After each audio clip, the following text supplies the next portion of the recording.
Hi friends, we will now read a poem again about how the gods wish to punish a person. When they want to punish a person, will they come with a stick and then will they beat him, or in what manner do they punish a system? So this is an interesting poem. I will read the poem, then I will explain it. Then later I will see one or two words which need to be explained, and then we will finally wind up reading the poem. So please read after me. Yasmai deva prayachanti Yasmai deva prayachanti Purushaya parabhavam Purushaya parabhavam Buddhim tasyapakarsanti Buddhim tasyapakarsanti Sovachi nipashyati. Sovachi nipashyati. Okay. So here the poet is saying as to how the gods say punish a person. So earlier we learnt one poem in which we saw as to how gods protect a person. Gods do not protect a person like a cattle herd or a cow herd does by holding a stick, but then they give him some good brain, they give him good intellect, they give him good sense of discrimination. So then what is the opposite of it when the gods want to punish him? Earlier when the gods wanted to protect him, they have given him good buddhi.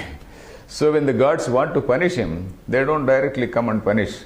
They have their own scheme of things. They take away the buddhi of this person. So that is the point, because the gods have their own scheme of things. Because we hear about what is called avatar. Krishna has come down to earth. Lord Vishnu has come down in the form of Krishna. Lord Vishnu comes down in the form of Nrsimha. Lord Vishnu comes down in the form of Rama. So all these called avatara. Avatara means descent.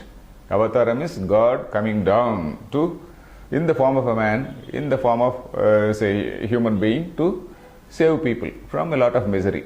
So that is what is avatar. So here what do? When evil grows too big and when ordinary people are unable to control, so some extraordinary person comes on the scene, and then he takes charge of the situation. He mobilizes all the people, he inspires people, and all the people are behind him. So with that great strength of the people and all that, so he sees that the evil is vanquished. So that is what happens. So such extraordinary people, we call them the divine presence only. Some extraordinary people who come and solve the extraordinary problems of a society, we call them avatar. So Lord Krishna is an avatar, Rama is an avatar. So if you want to believe that he is avatar, incarnation of Vishnu, you can believe. But if you are not a believer also, so this you can at least accept that he is such an extraordinary person. So there is some sort of divinity in him, so that all people, they follow him, all the people are inspired by him. So that is what we see, and that is actually the law of nature. When evil grows too big, the nature has its own scheme. Nature has its own scheme in which somebody rises from among the people, and then he becomes the leader and he leads them. So that is what we see. So here the poet says, Yasmai deva prayachanti purushaya parabhavam. So a person whom they want to punish, the gods take away his wisdom. There is a story, there is a very well-known story here. In Ramayana, we know that the anti-hero is Ravana. Rama is the hero and anti-hero is Ravana. Ravana was so powerful.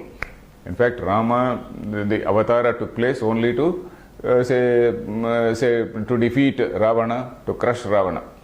So this Ravana, at one time he became so powerful, he vanquished all the gods, he took all their powers. Of course, that is again, it could be symbolic or it may be some sort of historical thing, portrayed as a mythology. So, but then he became so powerful and he was running roughshod over all people, and then tormenting good people, harassing women. So all types of atrocities he was doing. And then he also snatched away the kingdom of another god called Kubera. So he snatched away his capital, he snatched away his kingdom, and then he took away a lot many women. All those things he was doing. So, and he was also a very highly learned man. So very evil people will also be highly learned people. So this Ravana was a highly learned man, and he was also doing great tapas. Tapas, Tapas is great austerity, great penance. For hundreds and hundreds of years he could sit, and then he could, in those days, according to our Puranas, the lifespan went on and on for thousands of years. So for hundreds of years he sat, and then he was in great tapas. So by doing great tapas, once he did a tapas for Vishnu, for Shiva, and then Shiva appeared along with Parvati. So all the gods were watching. If Shiva gives him a great boon, already the fellow is a very, very bad person, and then he will become more and more invincible. He will kill all the good people. So the gods thought like that. So they requested goddess Saraswati to sit on his lip, on this Ravana's tongue. So when the god appeared, this Ravana's mind got perverted. Shiva was there in front of him. Goddess Parvati was there in front of him. Goddess Parvati was so beautiful. Parvati is supposed to be highly beautiful lady. In fact, her beauty is described by Kalidasa in say Kumara Sambhava, a book called Kumara Sambhava. So Parvati was such a gracious, great, highly beautiful lady, and Ravana develops desire for her. They are the parents of the whole world. Shiva and Parvati are said to be Parvati Parameshwarau Jagatah Pitarau Vande, we say. That is, they are the parents of the whole world. So it is like desiring your own mother. So this is what this fellow did. So he told Shiva, "Oh Shiva, why do you need this beautiful lady? Give her to me." So that is what he said. So the gods, they punished him by spoiling his buddhi, by spoiling his sense of propriety, sense of wisdom. When the God himself has appeared before him, his sense of propriety was lost, and then he was making advances towards Parvati. So he said, "Oh, why do you need this lady? You give her to me." So then naturally Shiva, this Parvati cursed this fellow, and then of course this man was humiliated. So that is anyway. Later of course he was humiliated, and then he got killed by Rama. That's a different story. So this is a story which tells us how gods would like to punish a person. So they take away the buddhi, they take away the sense, the good sense from a person. So that is what we see in this poem. Then let us see the shloka. Yasmai devaha prayachanti yasmai purushaya. This yasmai word connects to purushaya. Yasmai purushaya. That is to a person for whom devaha parabhavam prayachanti. The gods desire to give. Prayachanti means they give. But here in the context we should say desire to give. The gods desire to give parabhavam. Parabhavam means humiliation or defeat. Humiliation. Parabhava is humiliation or defeat. To him, a person to whom the gods desire to give humiliation or parabhavam, for him, what do? Tasya buddhim apakarshanti. The second line is Tasya buddhim apakarshanti. Of that person, the buddhim, the intellect of that person, apakarshanti, they pull away, they take away, they pull away. Apakarshanti. Here there is a beautiful root called karshati. Karshati means to pulling. Karsha, the same root which is there in the word Krishna. Krishna means karshati iti Krishna. He pulls away. What does he pull away? He takes away all our bad things from us, and then give us some good sense, gives us good sense. So that is what is karshati. Karshati iti bhakta jananam papan karshati. So he takes away all the bad qualities of say his devotees, gives them some good qualities. So that is why he is called Krishna. So karshati. Apakarshati means take away. Apa is away. Apakarshati means they take away, they pull away. And that person, saha, that person whose mind has been taken away, whose wisdom has been taken away, avachini pashyati. So he sees things. Pashyati means he sees. Pashyati, what? Avachini. Things in a very, very topsy-turvy way.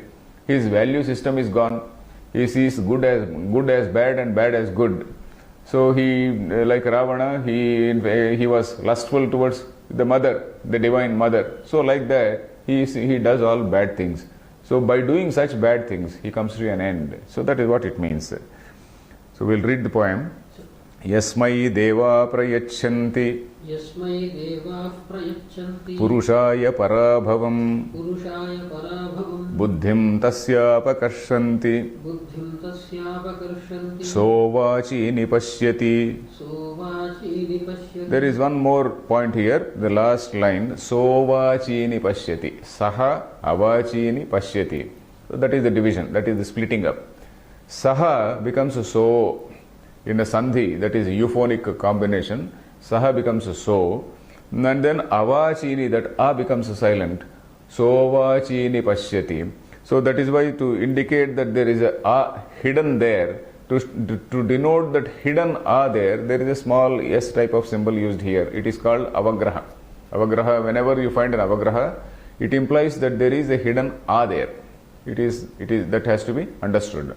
Sovachini pashyati, saha avachini pashyati. If you say like that, the rhythm of that shloka is affected. So that is why a sandhi is made. It is called Sovachini pashyati. So it is like that. Okay, fine.